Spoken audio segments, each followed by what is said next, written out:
Барлықтарыңызға қайырлы күн достар. Бүгін сіздермен хит болып жатқан испанский чизкейкті жасайтын боламыз. Жасалу жолы оп-оңай, өте жылдам дайындалады, тым қиындығы жоқ, бірақ өте дәмді болып шығады. Дәмі өзіме қатты ұнады, міндетті түрде жасап көріңіздер, сіздерге де ұнайды. Қонақ келгенде де дастарханға қойғанға өте керемет чизкейк екен.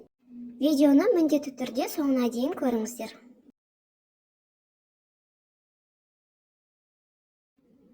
Алдымен ыдысымызға творожный сырды саламыз. Үстіне қант саламыз.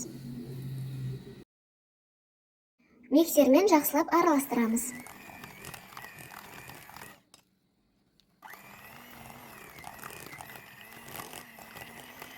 Енді жұмыртқаны салатын боламыз. Жұмыртқаның барлығын бірден салмаймыз.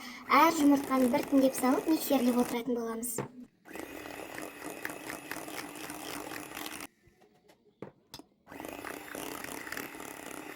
Жұмыртқаны миксерлеп болған соң, холодильниктен шыққан салғын 33 немесе 33%-дан жоғары сливкимізді құйып, тағы да миксерлейміз.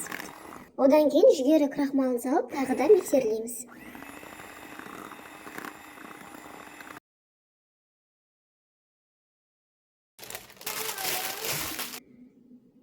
Пергамент қағазын формамызға төсеп аламыз.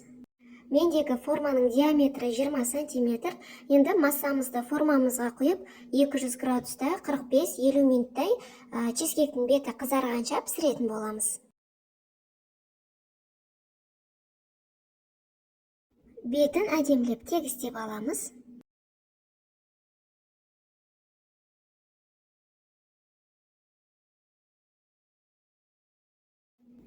Чизкейк пісті, беті осылай кішкене былқылдап тұрады, одан қорықпаңыздар. Енді бөлме температурасына толығымен суытып, холодильникке қойып аламыз.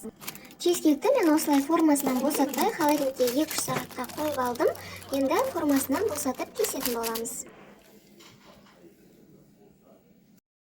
Бетіне осылай клубника қойып, сахарный пудра сеуіп әрлеп шықтым. Сіздер қалаларыңша шоколад құйсаңыздар да болады.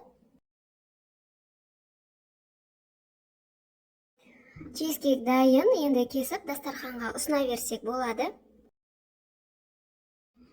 Қазір сіздерге кесіп көрсетемін, дәмі де өте өзгеше дәмді шығады екен.